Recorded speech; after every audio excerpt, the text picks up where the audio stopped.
그거 개밥으로 줬지. 딱 그 수준이잖아.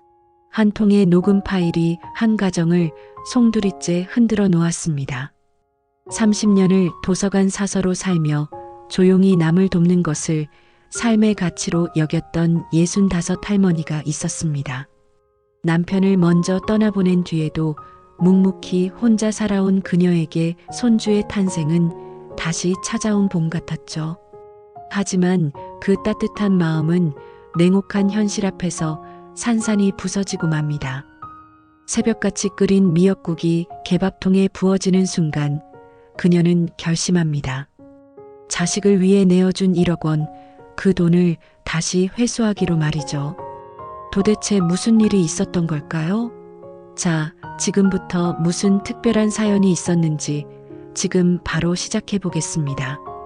구독과 좋아요 눌러주시면 복 받으실 거예요. 저는 한정순입니다. 올해 65이죠. 경기도에 있는 공공도서관에서 30년을 일했어요. 사서라는 직업이 화려하진 않지만 저는 그 일이 참 좋았습니다.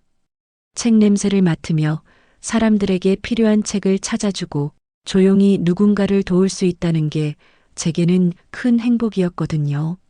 남편은 5년 전에 세상을 떠났습니다. 폐암이었어요. 담배를 피우지도 않았는데 말이죠.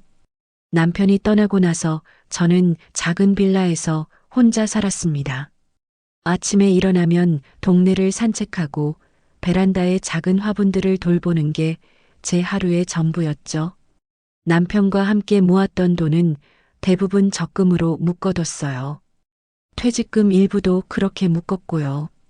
그 돈을 보면 남편 생각이 나서 쉽게 손 뗄 수가 없었습니다. 그냥 그렇게 조용히 천천히 살아가고 있었어요. 그런데 어느 날 아들 도윤이에게서 전화가 왔습니다. 엄마, 목소리가 들뜬 게 느껴졌어요.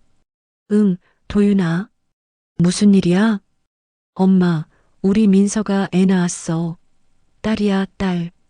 순간 가슴이 뛰었습니다. 손주라니요. 제 손주가 태어났다니요. 정말? 어머, 그래. 민서는 괜찮고? 응, 괜찮아. 근데 엄마. 도윤이의 목소리가 조금 조심스러워졌어요. 민서가 산후조리 집에서 하기로 했거든. 산후조리원 비용이 좀 부담스러워서 엄마가 음식 좀 도와주실 수 있을까? 도와주다니요. 당연한 일 아닙니까? 며느리가 아이를 낳았는데 시어머니가 도와주는 게 당연하죠. 그럼 당연하지. 내가 해줄게. 걱정 말고. 전화를 끊고 나서 저는 한참을 가슴이 벅차올랐습니다. 손주예요, 손주. 5년 동안 혼자 살면서 느꼈던 외로움이 순식간에 사라지는 것 같았어요. 다시 누군가를 돌볼 수 있다는 게 제게는 새로운 삶의 의미처럼 느껴졌습니다. 다음 날 새벽부터 저는 시장에 나갔어요. 산후조리에 좋은 재료들을 골라야 했거든요. 멸치, 다시마, 미역, 그리고 국거리용 소고기까지.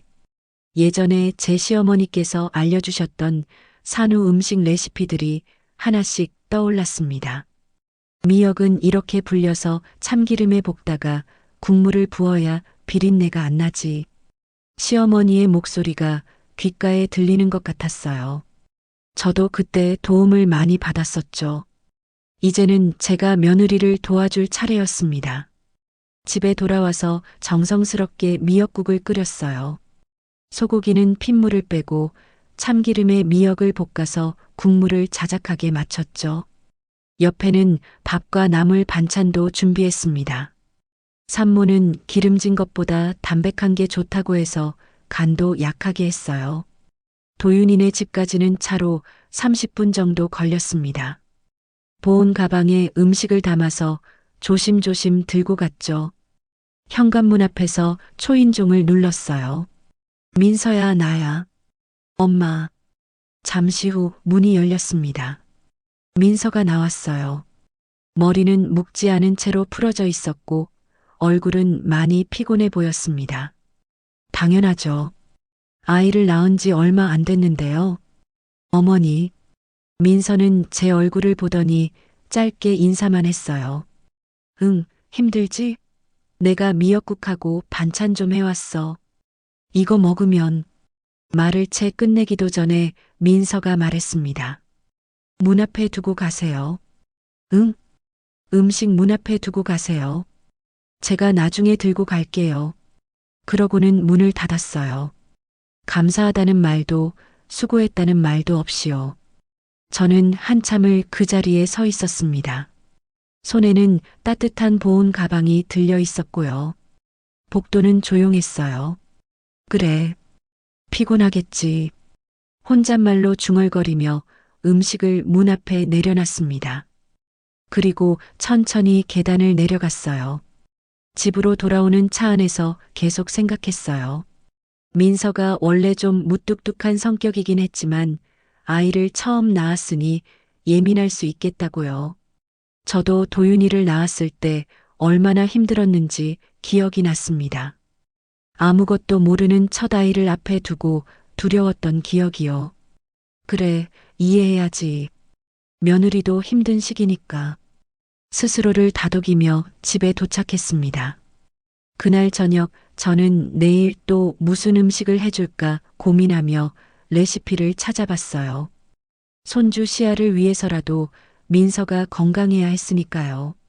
창밖으로 어둠이 내려앉았습니다. 빌라 복도에 불이 켜지고 저는 작은 노트에 내일 장볼 목록을 적었어요.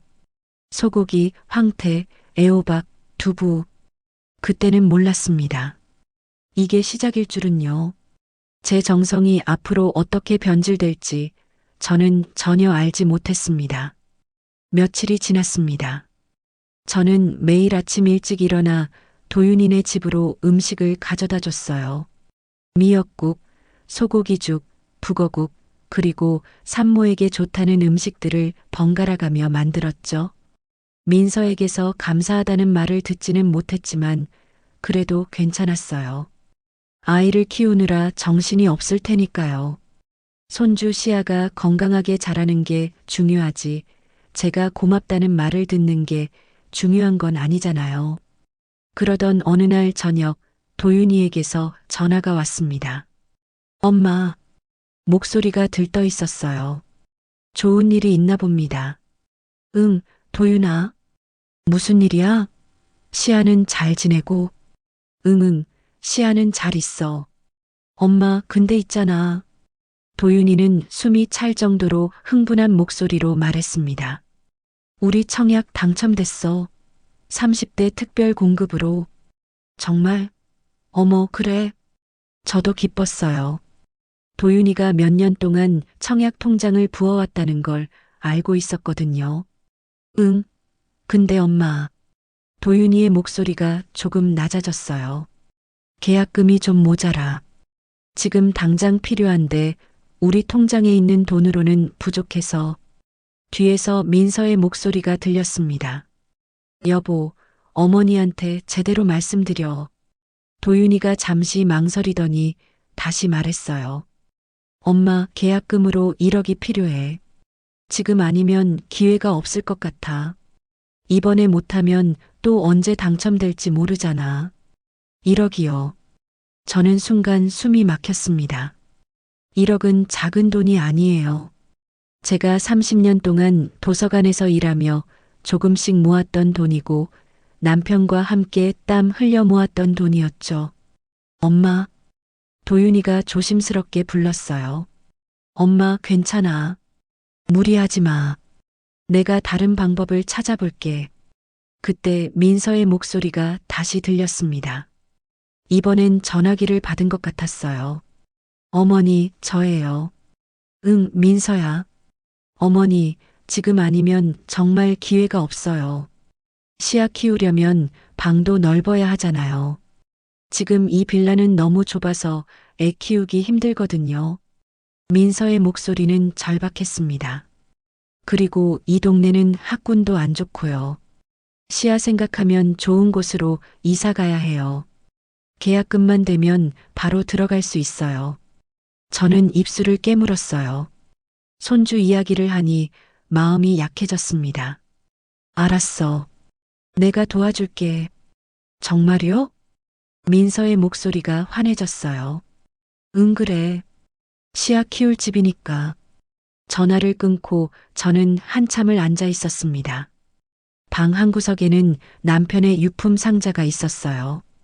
그 안에는 우리 둘이 함께 찍은 사진들과 통장이 들어 있었죠. 상자를 열었습니다. 오래된 통장 몇 건이 나왔어요. 그 중 하나가 제가 오랫동안 묶어뒀던 적금 통장이었습니다. 표지가 낡았고 남편의 손때가 묻어 있는 것 같았어요. 여보, 저는 통장을 쓰다듬으며 혼잣말을 했어요. 우리 손주 잘 키워야 하잖아. 그러려면 넓은 집이 필요하고 당신도 이해해 주겠지? 다음 날 아침 저는 은행으로 갔습니다.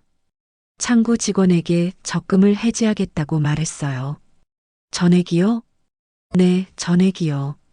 적금 기간이 아직 좀 남았는데 중도 해지하시면 이자가 깎여요. 괜찮아요. 급한 일이 생겨서요.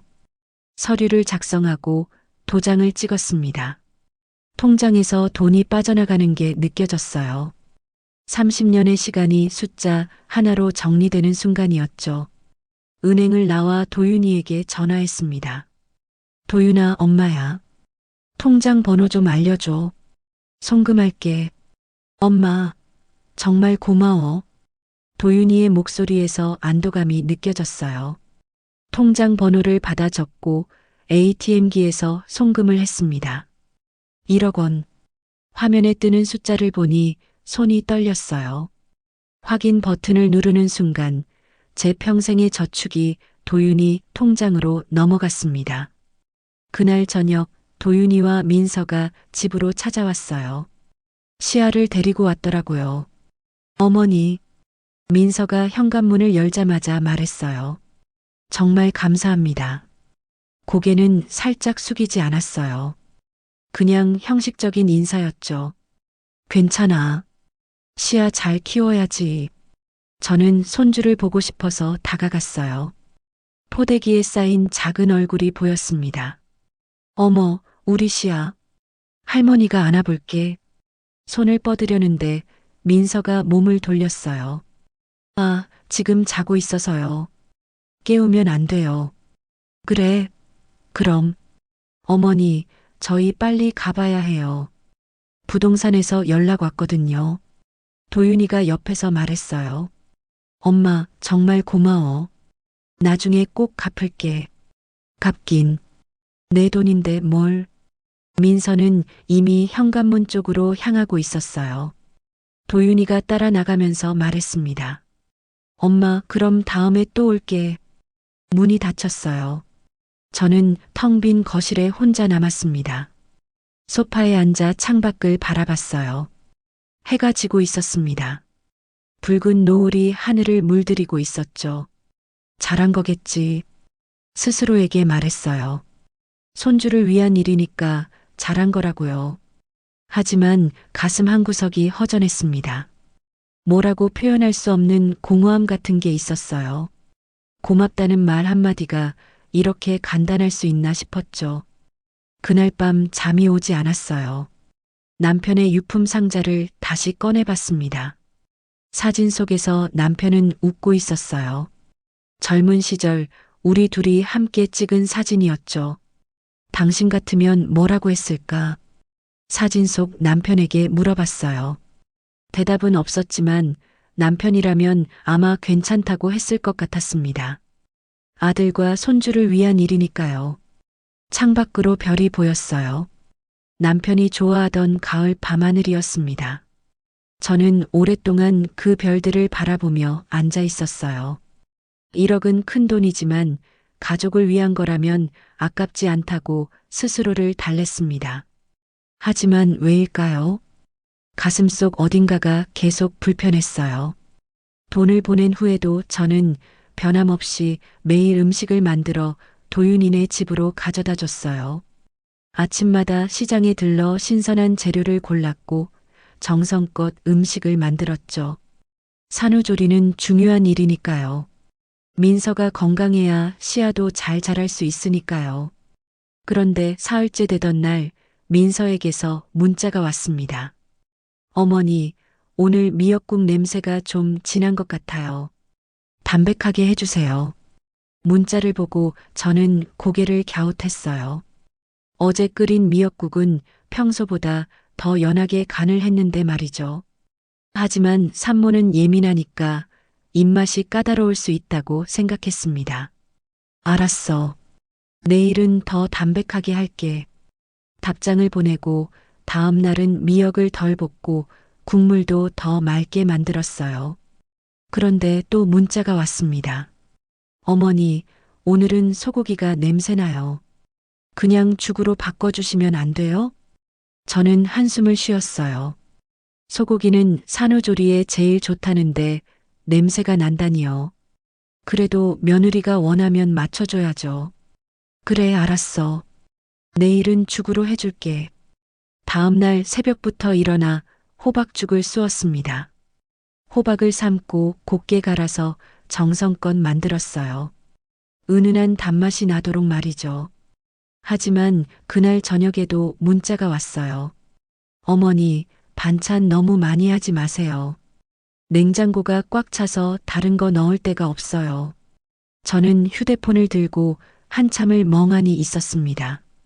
반찬을 많이 했다고요? 저는 김치 하나, 나물 2가지, 그리고 국 정도만 가져다 줬는데 말이죠. 알았어. 짧게 답장을 보냈어요. 그리고 소파에 앉아 작은 한숨을 내쉬었습니다. 다음 날부터는 반찬 양을 줄였어요. 김치는 작은 통에만 담고 나물도 1가지만 만들었죠. 그래도 민서에게서는 계속 문자가 왔습니다. 어머니, 오늘 국이 너무 짜요. 어머니, 밥이 너무 되직해요. 어머니, 반찬이 너무 싱거워요. 매번 문자를 받을 때마다 저는 예, 알았다고 답장했어요. 그리고 다음 날 다시 바꿔서 만들었죠. 어느 날 아침 시장에서 돌아오는 길에 도윤이한테 전화를 했습니다. 도윤아, 엄마야. 응, 엄마. 무슨 일이야? 민서 입맛이 많이 까다로운가 보다. 음식 맞추기가 좀 어렵네. 도윤이는 잠시 뜸을 들이더니 말했어요. 엄마, 민서가 지금 예민해서 그래. 애 낳고 호르몬 변화도 있고 그러니까 그냥 좀 맞춰줘.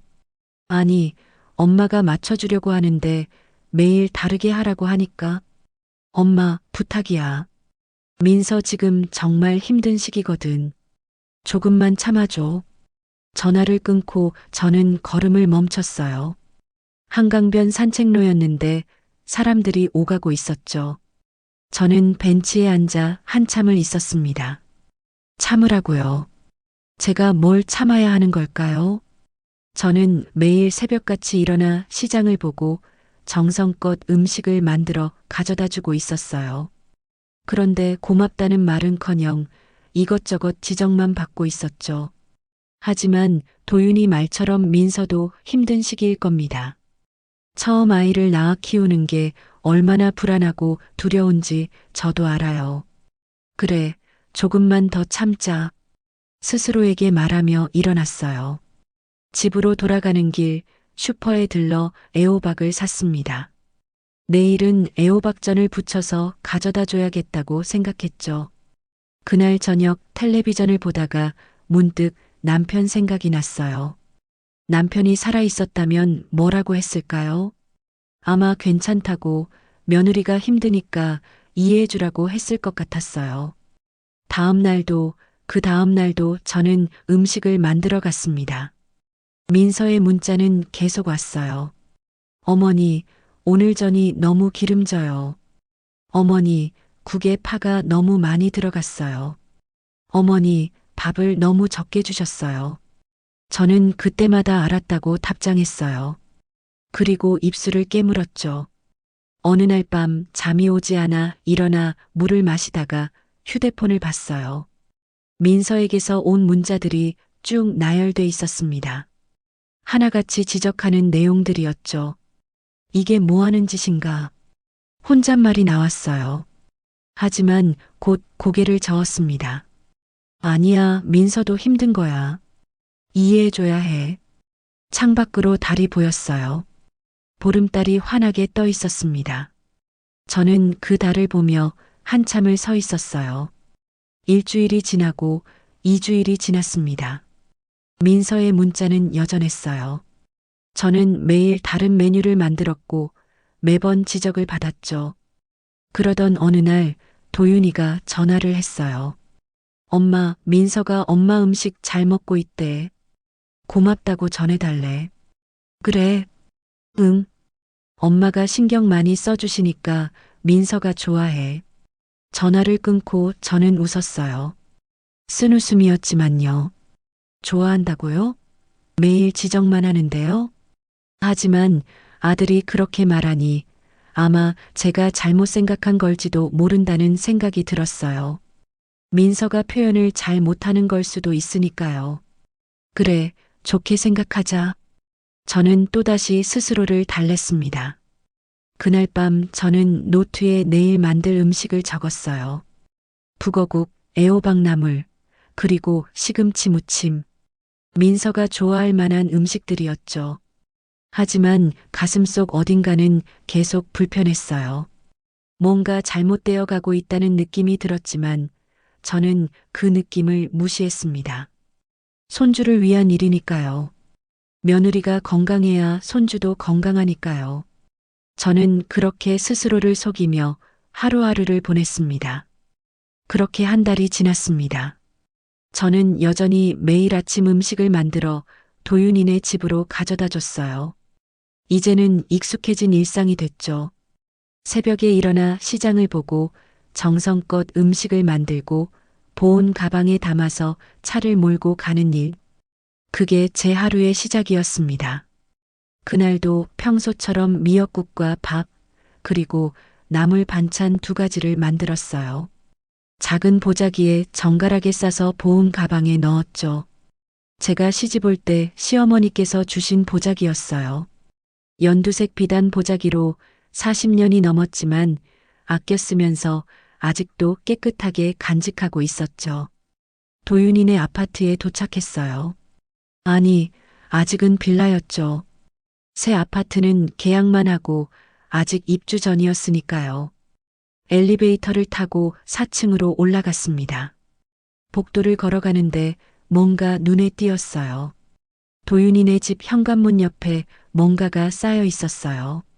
가까이 다가가서 보니 제 보자기들이었습니다. 연두색 보자기, 분홍색 보자기, 노란색 보자기. 제가 지난 한 달 동안 음식을 싸서 가져다 준 보자기들이 바닥에 놓여 있었어요. 구겨진 채로요. 저는 그 자리에 멈춰 섰습니다. 보자기들은 한 번도 씻지 않은 것 같았어요. 음식 자국이 그대로 묻어 있었고 구석에는 곰팡이 같은 것도 보였죠. 그냥 바닥에 던져진 것처럼 아무렇게나 놓여 있었습니다. 어머, 저는 무릎을 굽혀 보자기들을 하나씩 집어들었어요. 손에 닿는 천의 감촉이 낯설었습니다. 빳빳하게 굳어 있었거든요. 연두색 보자기를 펼쳐봤어요. 시어머니께서 주신 그 보자기였죠. 귀퉁이에 작은 수를 놓아서 제 이름이 새겨져 있었어요. 정순이라고요. 그 보자기가 이렇게 구겨진 채 바닥에 버려져 있었습니다. 가슴이 먹먹했어요. 보자기는 그냥 천이 아니에요. 정성을 담아 음식을 싸고 깨끗이 씻어서 다시 쓰는 거죠. 저도 시어머니께 음식을 받을 때 항상 보자기를 빨아서 돌려드렸어요. 그게 예의니까요. 그런데 민서는 한 달 동안 한 번도 이 보자기들을 씻지 않았던 겁니다. 저는 보자기들을 하나하나 모아들었어요. 손에 가득 들고 나니 코끝이 찡했습니다. 이렇게까지 혼잣말이 새어나왔어요. 그때 옆집에서 누군가 나왔습니다. 중년 여성분이었는데 저를 보더니 인사를 건넸어요. 어머, 사백호 어머님이시죠? 아, 네. 저 옆집 사는 사람인데요. 며느님이 출산하셨다면서요? 축하드려요. 감사합니다. 그분이 제 손에 들린 보자기들을 보더니 말했어요. 어머, 그거 벌써 한 달 넘게 거기 쌓여 있던 건데. 제가 며느님한테 말씀드릴까 했는데 괜히 오지랖인가 싶어서요. 한 달 넘게요? 네. 처음엔 하나였는데 점점 쌓이더라고요. 복도 청소하시는 분도 치우지 말라고 하셨나 봐요. 계속 거기 있었거든요. 그분은 안 됐다는 표정을 지으며 안으로 들어갔어요. 저는 한참을 그 자리에 서 있었습니다. 한 달 넘게요. 제가 매일 가져다 준 보자기들이 한 달 넘게 복도 바닥에 쌓여 있었다고요. 손이 떨렸어요. 보자기를 꼭 쥔 손에서 힘이 빠지는 게 느껴졌습니다. 초인종을 눌렀어요. 한참을 기다렸지만 아무도 나오지 않았습니다. 안에서 소리는 들리는데 문을 열어주지 않았어요. 민서야. 작게 불러봤지만 대답이 없었어요. 저는 가져온 음식 가방을 문 앞에 내려놨습니다. 그리고 더러워진 보자기들을 들고 엘리베이터로 향했죠. 내려가는 엘리베이터 안에서 거울에 비친 제 얼굴을 봤어요. 피곤해 보였습니다. 눈가에 주름이 깊게 패여 있었고요. 차에 올라타서도 한참을 멍하니 앉아 있었어요. 손에는 여전히 더러운 보자기들이 들려 있었습니다. 집으로 돌아와 세탁기를 돌렸어요. 보자기들을 하나씩 넣으면서 눈물이 났습니다. 왜 우는지 저도 잘 모르겠어요. 그냥 눈물이 나더라고요. 세탁기가 돌아가는 소리를 들으며 소파에 앉았습니다. 창밖을 보니 해가 중천에 떠 있었어요. 화창한 날씨였죠. 하지만 제 마음은 흐렸습니다. 그날 저녁 평소처럼 내일 장볼 목록을 적으려다가 멈췄어요. 펜을 든 손이 멈춰버렸죠. 이걸 왜 하고 있는 거지? 혼잣말이 나왔어요. 하지만 곧 고개를 저었습니다. 아니야, 손주를 위한 일이야. 민서가 좀 무신경한 것뿐이야. 저는 다시 노트에 장볼 목록을 적기 시작했어요. 무, 대파, 소고기. 그런데 글씨가 잘 써지지 않았습니다. 손이 떨려서요. 그날 밤 잠이 오지 않았어요.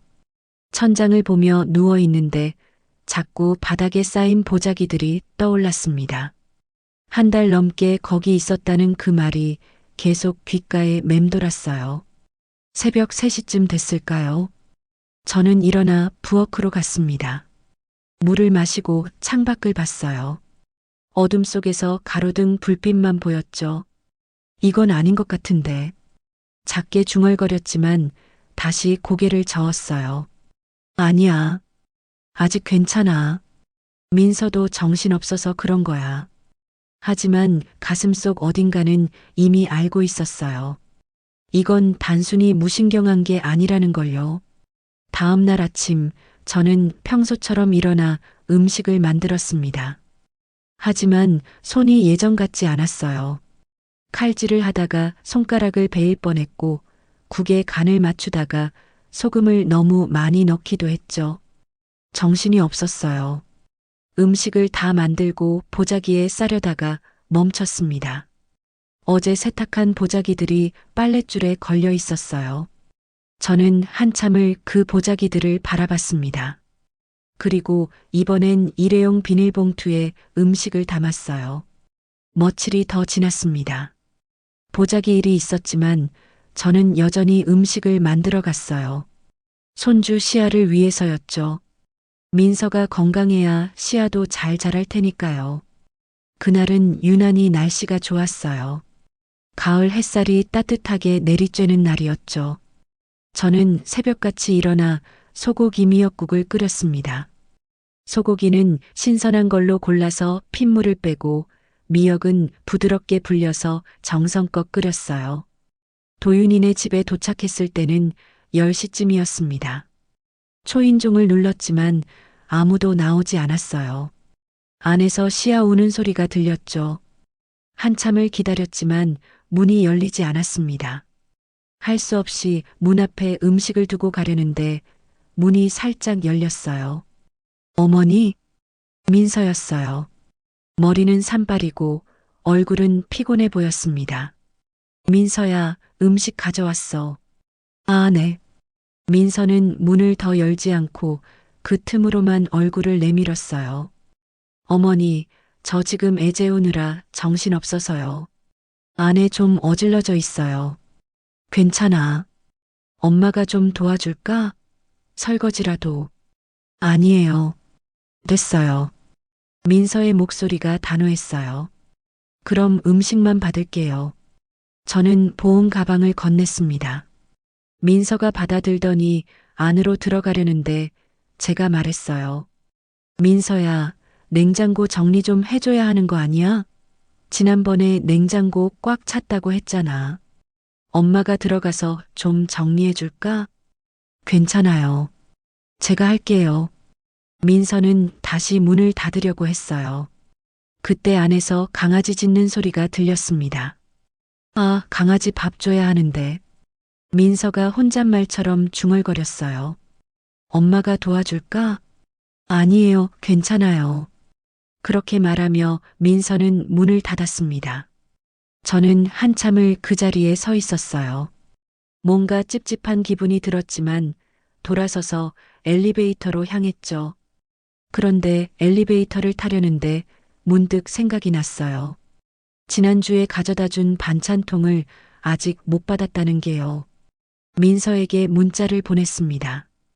민서야, 지난주 반찬통 좀 돌려줄 수 있을까? 집에 통이 없네. 잠시 후 답장이 왔어요.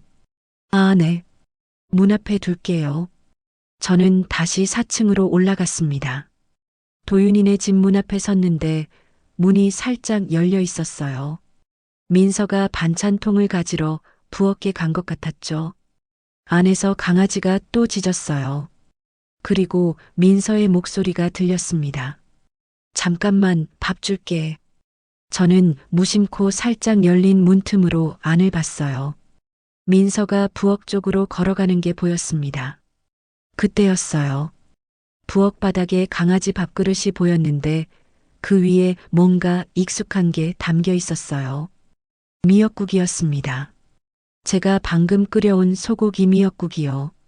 강아지 밥그릇 위에 그대로 부어져 있었어요. 소고기 건더기까지 그대로요. 저는 숨이 멎는 것 같았습니다. 민서가 강아지 밥그릇을 들고 있었어요. 그 옆에는 게사료 봉지가 있었고 밥그릇 안에는 제가 새벽같이 일어나 정성껏 끓인 미역국이 사료와 섞여 있었죠. 강아지가 그걸 먹고 있었습니다. 제 미역국을요. 저는 문 앞에 그대로 굳어버렸어요. 다리가 움직이지 않았습니다. 민서가 고개를 돌려 저를 봤어요. 순간 당황한 표정을 지었지만 곧 평소처럼 무덤덤한 얼굴로 돌아왔죠. 아, 어머니. 깜짝이야. 저게 뭐니? 제 목소리가 떨렸어요. 뭐가요? 민서는 태연하게 물었습니다. 저 미역국? 내가 끓여온 거잖아. 아, 이거요? 민서는 강아지 밥그릇을 내려다봤어요. 오늘은 입맛이 없어서 강아지 밥에 섞었어요. 어차피 남으면 버려야 하잖아요. 버린다고요? 제가 새벽같이 일어나 소고기 고르고 미역 불리고 정성껏 끓인 그 국을요? 민서야. 왜요? 버리는 것보단 낫잖아요. 강아지도 잘 먹어요. 민서는 오히려 제가 이상하다는 듯 쳐다봤어요. 저는 말을 잇지 못했습니다. 가슴이 터질 것 같았어요.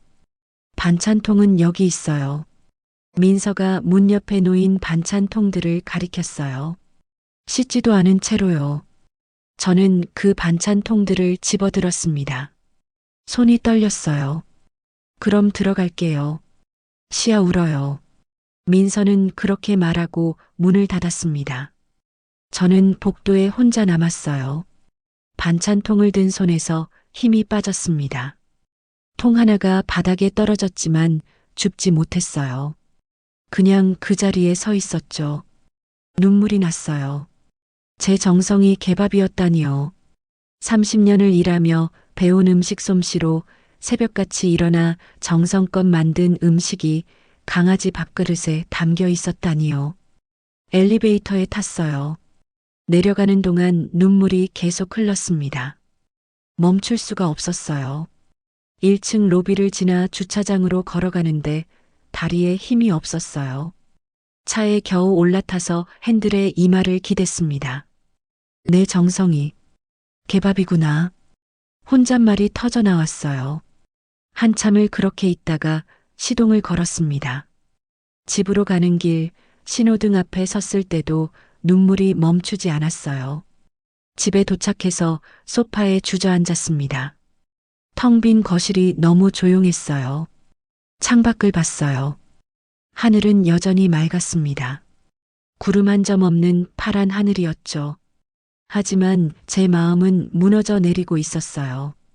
한참을 그렇게 앉아 있다가 일어났습니다. 부엌으로 가서 물을 마셨어요. 목이 타들어가는 것 같았거든요. 싱크대 위에는 오늘 아침 미역국 끓이고 남은 냄비가 있었어요.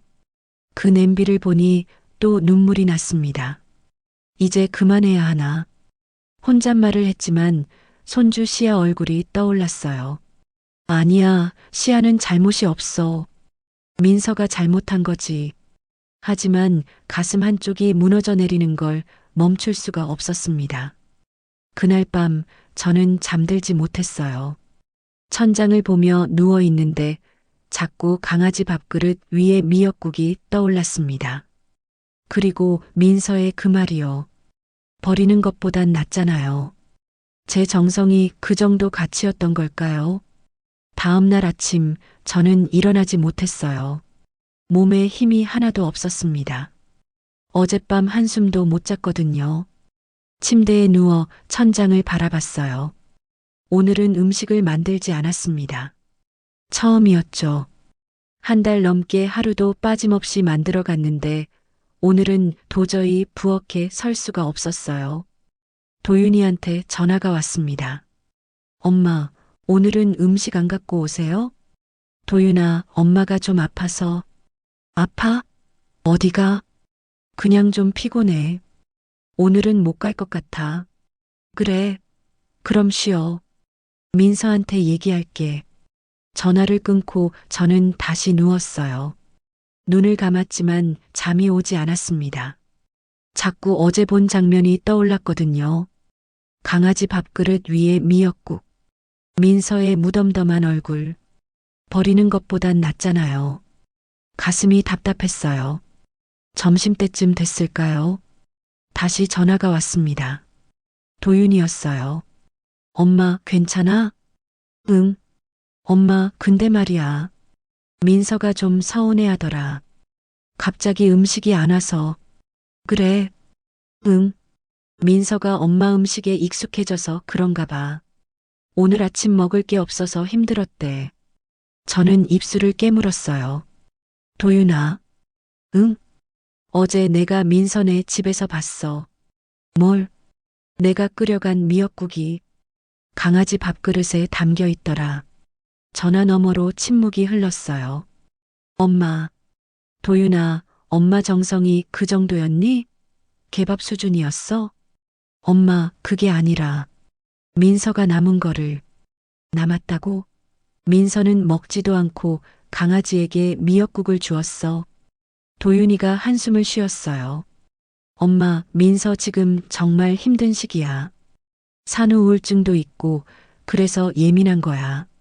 그냥 좀 이해해줘. 이해를 해? 내가 새벽부터 일어나 만든 음식을 걔한테 주는데 뭘 이해하라는 거야? 엄마. 도윤이의 목소리가 높아졌어요. 엄마가 너무 예민하신 거 아니야? 민서가 일부러 그런 것도 아니고 그냥 남은 거 버리기 아까워서 그런 건데. 그래, 엄마가 예민한 거구나. 엄마, 미안해. 그런 뜻이 아니라. 저는 전화를 끊어버렸어요. 소파에 앉아 한참을 멍하니 있었습니다. 도윤이마저 민서 편을 드는구나. 제 아들인데도요. 그날 저녁 저는 결심을 했어요. 이대로는 안 되겠다고요.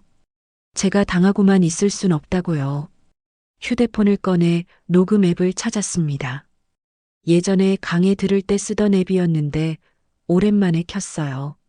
다음 날 아침 저는 다시 음식을 만들었습니다. 미역국과 밥, 그리고 나물 반찬이었죠. 하지만 이번엔 휴대폰을 주머니에 넣고 녹음 버튼을 눌렀어요. 도윤이네 집에 도착했을 때 민서가 문을 열어줬어요. 어머니, 어제는 왜 안 오셨어요? 몸이 좀 안 좋아서. 그래요? 오늘은 괜찮으세요? 민서의 목소리는 평소처럼 무덤덤했어요. 응, 괜찮아. 이거 받아. 음식을 건네주고 돌아서려는데 민서가 말했습니다. 어머니, 제가 음식에 대해서 너무 까다롭게 굴었죠? 그냥 편하신 대로 해주세요. 그래, 알았어. 집으로 돌아오는 길 녹음을 멈췄어요. 별다른 내용은 없었지만 일단 녹음을 시작한 거였죠. 며칠이 더 지났습니다. 저는 계속 녹음을 켜놓고 음식을 가져다 줬어요. 하지만 특별한 말은 들을 수 없었습니다. 그러던 어느 날 오후였어요. 저는 도윤이네 집 근처 마트에 들렀습니다. 시아 기저귀를 사러 갔거든요. 마트 앞에서 휴대폰을 꺼내려는데 주머니에서 녹음 앱이 켜져 있는 게 느껴졌어요. 아침에 끄는 걸 깜빡한 것 같았죠. 그때였어요. 휴대폰에서 소리가 들렸습니다. 민서의 목소리였어요. 저는 멈춰섰어요. 휴대폰을 귀에 가져다 댔죠. 민서가 누군가와 통화하고 있었어요. 아마 제가 다녀간 후에 친구한테 전화한 것 같았습니다. 응, 오늘도 왔어. 우리 시어머니? 맨날 음식 해다 주시는데 솔직히 별로야. 가슴이 철렁 내려앉았어요. 냄새나고 간도 이상하고 진짜 먹기 힘들어. 어떻게 하냐고? 당연히 버리지. 근데 버리기도 아까워서 강아지 밥에 섞어. 응, 맞아. 그거 개밥으로 줬지. 딱 그 수준이더라니까. 민서가 웃었어요. 깔깔 웃는 소리가 휴대폰 너머로 들렸습니다. 시어머니들 다 그렇잖아. 자기가 잘한다고 생각하는데 진짜 옛날 스타일이야. 요즘 누가 그렇게 먹어? 돈은 잘 받아냈지. 1억 주셨잖아. 그 돈으로 아파트 계약했어. 우리 시어머니 착하셔서 다행이야. 뭘 달라고 해도 다 들어주시더라. 저는 그 자리에 굳어버렸어요. 앞으로도 계속 음식은 가져오실 거야. 뭐, 개 밥으로라도 쓰면 되니까 그냥 받지. 어차피 시어머니가 뭐 하시겠어? 우리 착하게만 보이면 되는 거지. 통화가 끊어졌어요. 저는 한참을 그 자리에 서 있었습니다. 다리가 후들거렸어요.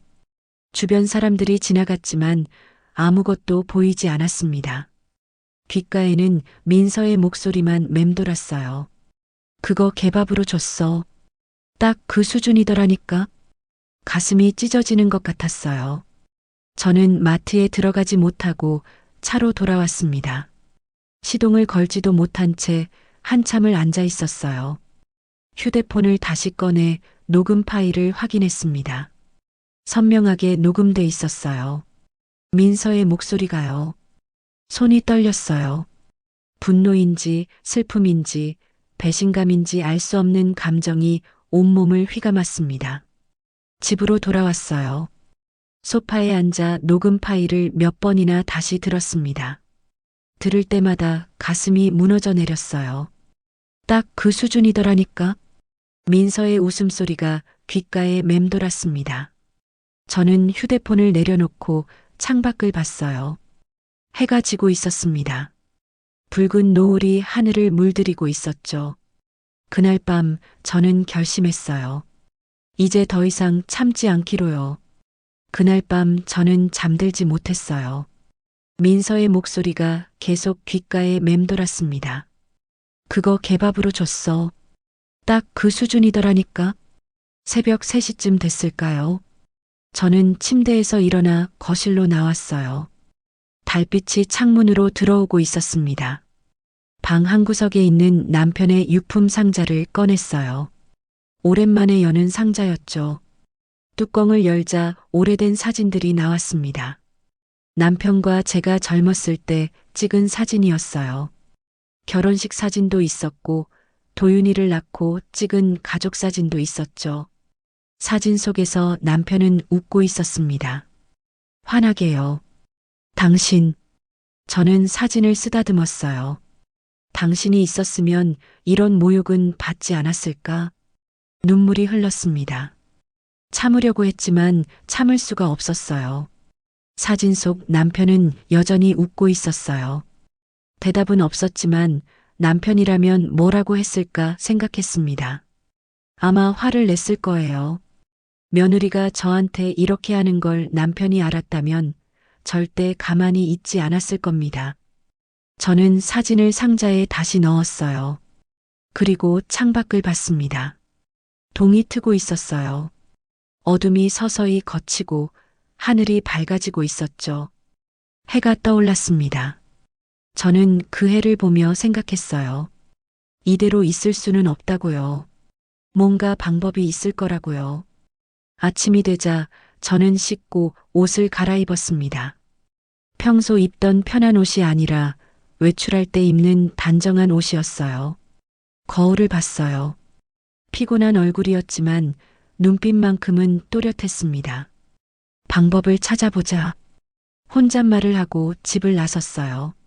먼저 간 곳은 동네 법률상담소였습니다. 구청 건물 2층에 있는 무료 법률상담소였죠. 예전에 이웃분이 소개해준 곳이었어요.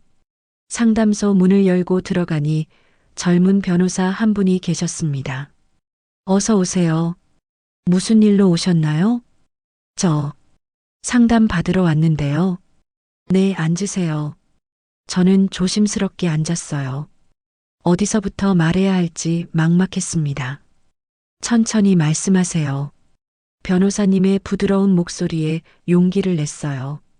제가 아들한테 돈을 줬어요. 1억 원을요. 아파트 계약금으로 쓰라고 증여했는데 이걸 돌려받을 수 있을까요? 변호사님이 고개를 갸웃했어요. 증여를 하셨다고요? 증여 계약서는 작성하셨나요? 아니요. 그냥 은행에서 송금했어요. 아들 통장으로요. 그럼 구두로 증여 의사를 밝히신 건가요? 네. 손주 키울 집 마련하라고 줬어요. 변호사님이 펜을 들고 메모를 하기 시작했습니다. 돌려받고 싶으신 이유가 있으신가요? 저는 잠시 망설였어요. 그리고 천천히 말했습니다. 며느리가 저한테 너무 심하게 대했어요. 어떻게요? 제가 매일 음식을 만들어 갔는데 그걸 강아지 밥으로 줬어요. 그리고 친구한테 전화해서 비웃었고요. 변호사님의 표정이 진지해졌어요. 증거가 있으신가요? 저는 가방에서 휴대폰을 꺼냈습니다. 녹음이 있어요. 며느리가 친구한테 통화하는 거요. 녹음 파일을 들려드렸어요. 민서의 목소리가 상담실에 울려 퍼졌습니다.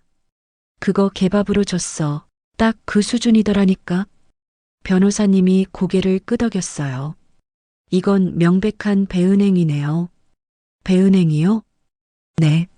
민법 제556조에 따르면 수증자가 증여자에 대해 배은행위를 한 경우 증여를 취소할 수 있습니다. 저는 가슴이 두근거렸어요. 그럼 돈을 돌려받을 수 있다는 말씀이신가요? 가능합니다. 특히 이 녹음 파일은 강력한 증거가 됩니다. 며느리가 시어머니를 모욕하고 비웃은 정황이 명확하거든요. 어떻게 하면 되나요? 변호사님이 설명해 주셨어요. 먼저 내용 증명을 보내셔야 합니다. 증여를 취소한다는 의사표시를요. 그리고 아드님이 돈을 돌려주지 않으면 소송을 진행할 수 있습니다. 소송이요? 네.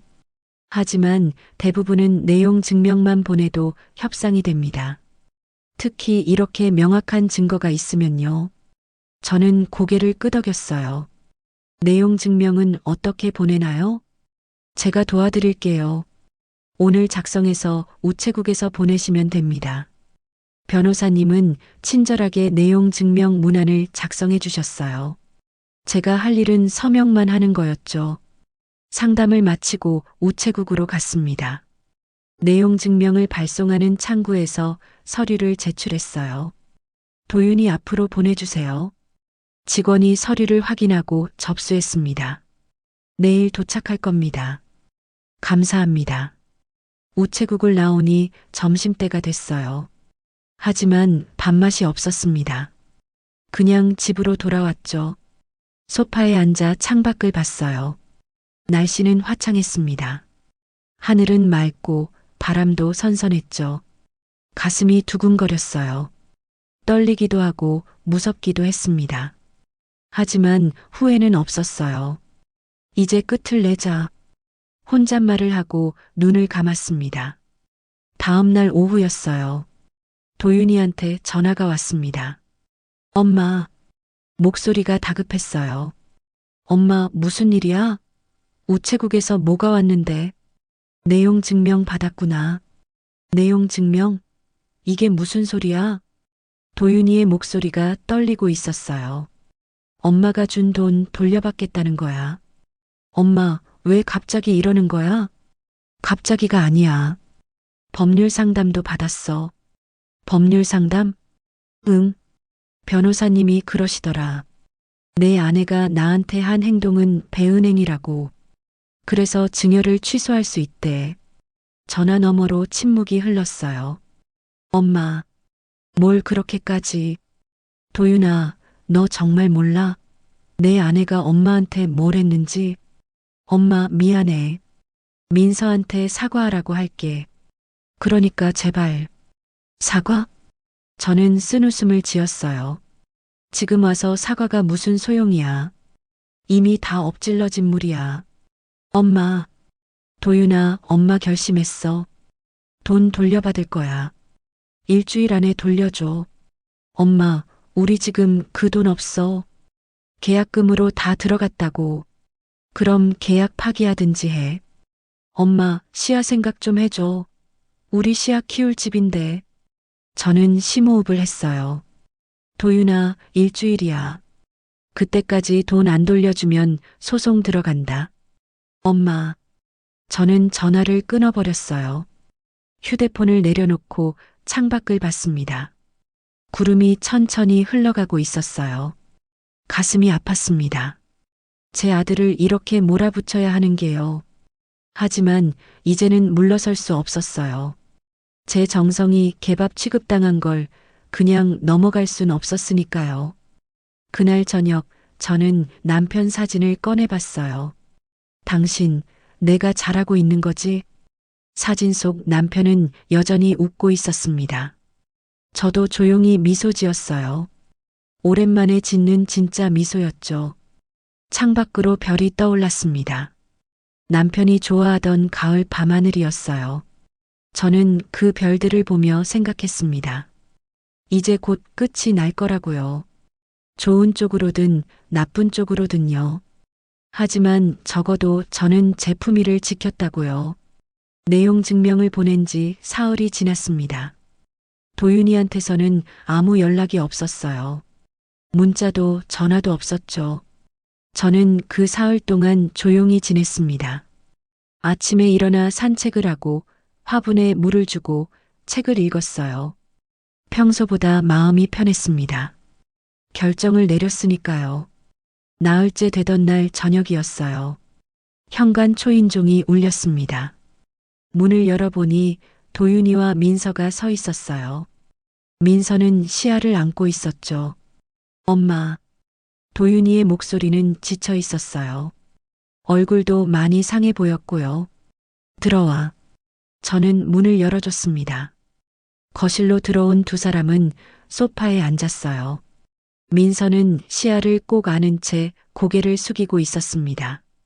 엄마, 우리 얘기 좀 하자. 도윤이가 먼저 입을 열었어요.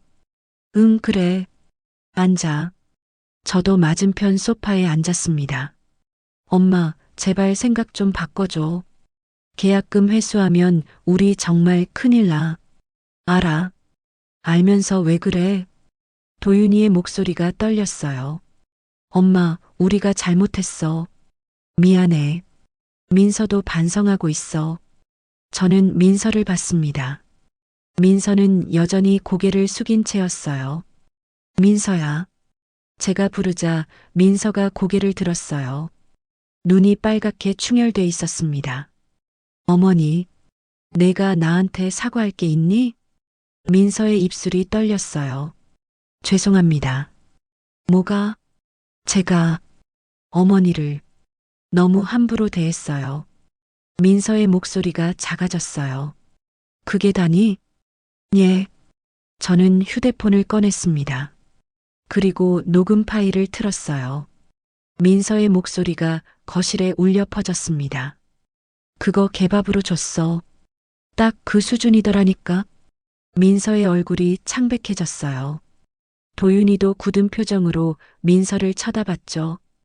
이게 내가 친구한테 한 말이야. 저는 차분하게 말했어요. 내가 새벽같이 일어나 정성껏 만든 음식을 넌 개밥으로 줬어. 그것도 모자라 친구한테 자랑까지 했지. 어머니, 저는 말해봐. 변명이라도 해봐. 민서는 입을 열었다 닫았어요. 아무 말도 나오지 않는 것 같았습니다. 도윤이가 민서를 돌아봤어요. 민서야, 이게 진짜야? 여보, 대답해. 진짜 엄마 음식을 개밥으로 줬어? 민서가 울음을 터뜨렸어요. 미안해요. 저는 그냥 남는 게 아까워서 남는다고 제가 끼어들었어요. 매일 먹을 만큼만 가져다 줬는데 남아? 아니면 처음부터 먹을 생각이 없었던 거지? 민서는 대답하지 못했어요. 저는 계속 말했습니다. 민서야, 난 내가 고맙다는 말 한마디 하길 바랐어. 내가 너를 생각하는 마음으로 정성을 다했다는 것만은 알아주길 원했는데. 근데 넌 나의 정성이 그저 너를 성가시게 하는 그런 일이었던 거야. 민서가 고개를 더 숙였어요. 도윤이가 말했어요. 엄마, 민서가 잘못했어. 정말 잘못했어. 근데 제발 기회를 한 번만 더 줘. 기회? 저는 쓴웃음을 지었어요. 도윤아, 기회는 이미 여러 번 줬어. 한 달 넘게 매일 음식 해다 주면서 참았어. 민서가 예민해서 그런 거라고, 힘들어서 그런 거라고 생각했지. 엄마. 근데 아니더라. 민서는 처음부터 나를 무시했어. 내 정성을 우습게 봤어.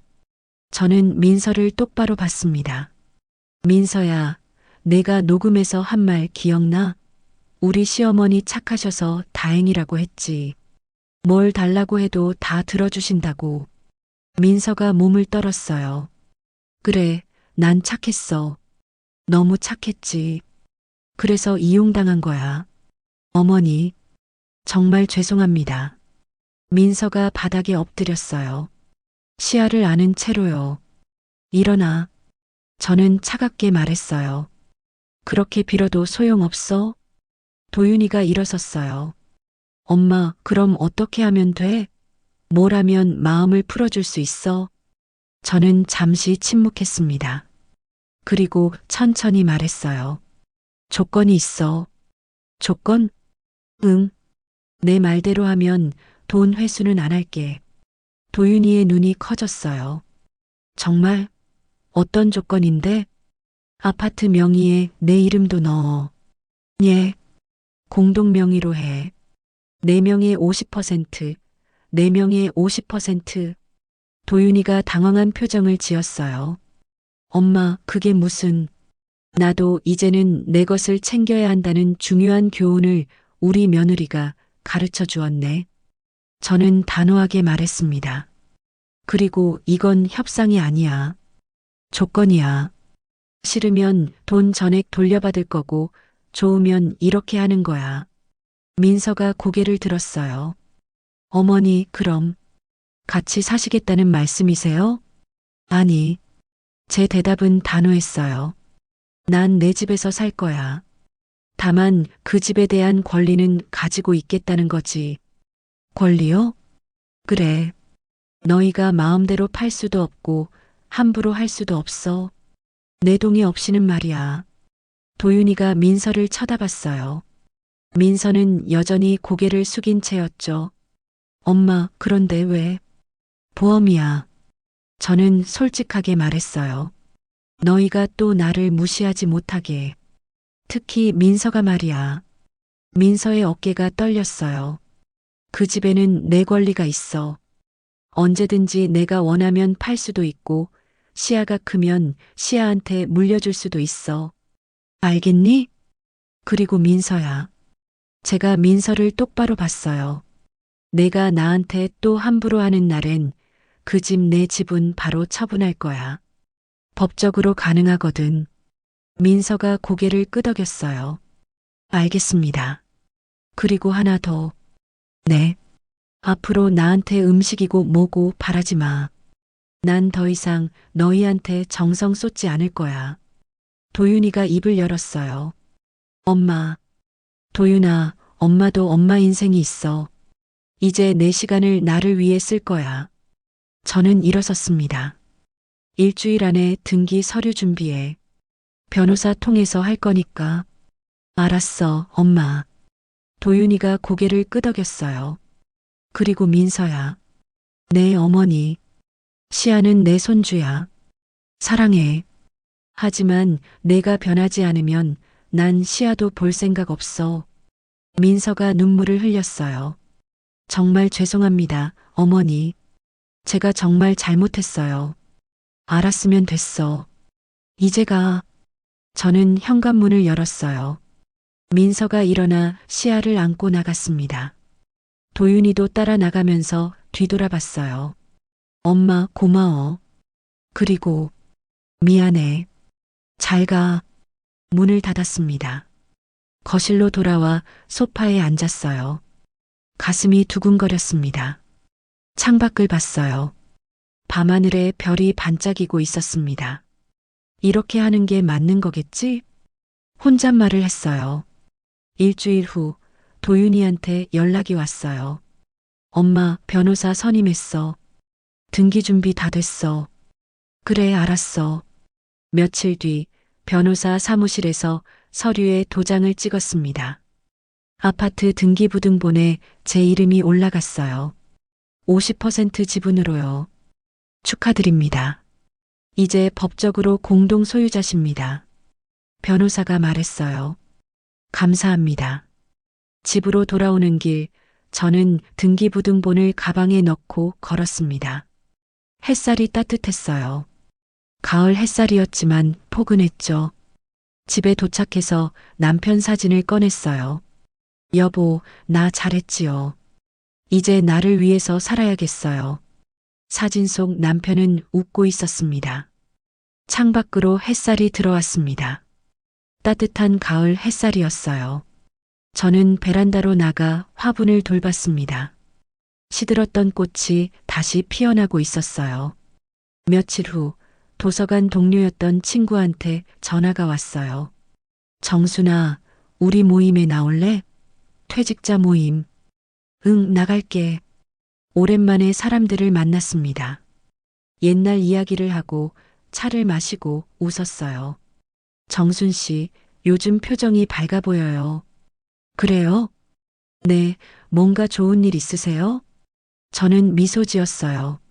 마음의 짐을 좀 내려놨어요. 그리고 제 권리도 찾았고요. 그래요? 잘 됐네요. 집으로 돌아오는 길, 하늘을 올려다봤어요. 파란 하늘에 구름이 천천히 흘러가고 있었습니다. 제 인생도 다시 흘러가고 있었어요. 조용하지만 당당하게요. 한 달쯤 지났을까요? 도윤이한테 전화가 왔어요. 엄마, 우리 이사 들어갔어. 그래, 잘 됐네. 엄마, 한번 구경 오실래? 저는 잠시 생각했어요. 다음에. 응, 알았어. 전화를 끊고 창밖을 봤습니다. 아직은 아니에요. 아직은 그 집에 갈 마음이 없었습니다. 하지만 언젠가는 갈 거예요. 시야를 보러요. 그때쯤이면 민서도 변했을까요? 아니면 여전할까요? 그건 시간이 지나봐야 알 일이겠죠. 하지만 이제 저는 두렵지 않았어요. 제 권리가 있으니까요. 제 목소리가 있으니까요. 베란다 화분의 꽃이 활짝 피었어요. 연분홍 국화였는데 아주 예뻤습니다. 예쁘네. 꽃에 물을 주며 혼잣말을 했어요. 창밖으로 노을이 지고 있었습니다. 붉게 물든 하늘이 아름다웠어요. 저는 그 노을을 보며 생각했습니다. 인생은 아직 끝나지 않았다고요. 65의 제 인생은 이제 시작이라고요. 그리고 이번엔 제 방식대로 살 거라고요. 품위 있게요.